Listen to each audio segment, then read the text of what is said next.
been illuminated. Going down to the next set of row of switches right here, and this is probably one of the more important ones on this unit, is a regeneration feature. This vehicle, I believe, is listed as a 2009 chassis.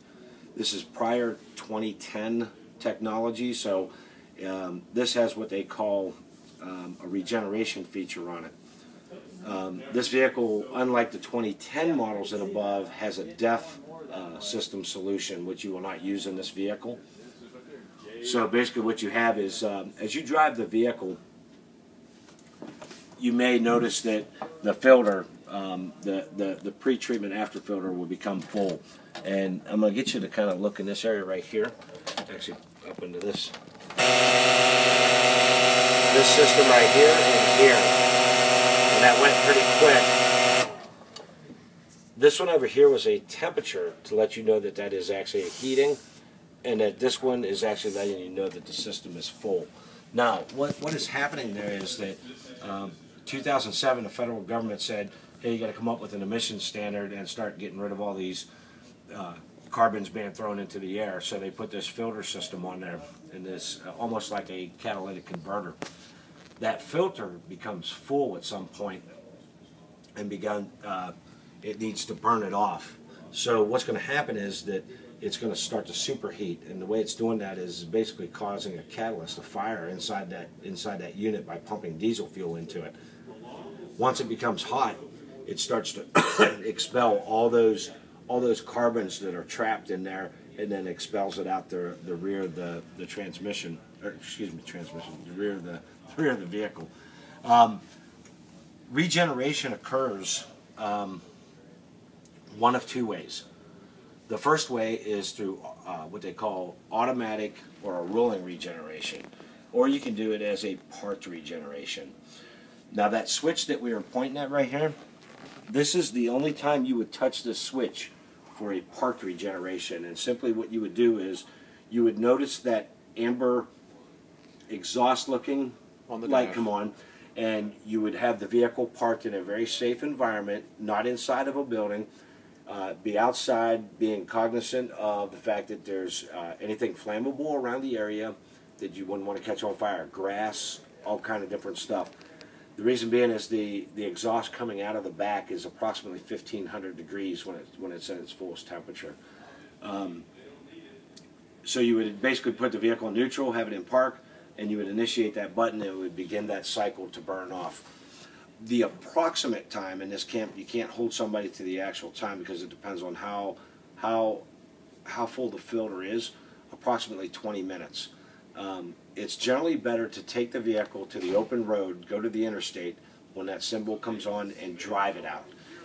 It will probably take about 20 minutes as well, but it may do it faster because it's actually using the engine heat as well to heat the system.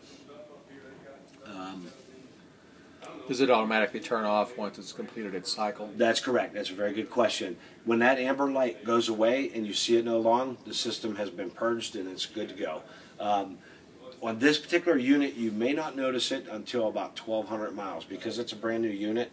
Even though it's a 2009 chassis model, it's still a brand new unit. It hasn't been run other than what I just drove from here. So probably in about another 400 to 500 miles, you'll start to see that feature come on. In most cases, you may not even see it come on because you may be driving on the interstate and it takes care of itself and you just didn't notice that the amber light came on. It will give you a visual but not an audible alarm. The next switches over are dealing with your cruise control. This button actually sets it. This is actually to turn it on and then set it once you get to the desired speed. This is just your fast idle, so whenever you're sitting still. On this particular unit, you would want to, if the vehicle's in an idle, always keep it hot. That emissions likes the vehicle to be hot, so always high idle. So when we're parked somewhere idling, put it on fast idle? Yeah, put it on fast idle and just let it go. Is it necessary that you have to do that? No, you don't. You totally leave it at the way it is. It's just better that the hotter the engine is, the better it is. These two switches are basically your dash control lights, which allow you to brighten or dim the dash lights. These are your headlights and your park lights.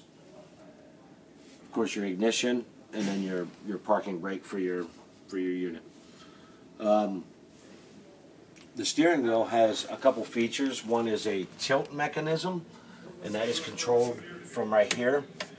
It's I believe that's push for tilt, pull for telescoping. So you can kind of adjust it in and out as well as back and forth. Okay. The four-way flashers. The four-way flashers are located right down here. Okay. Right here.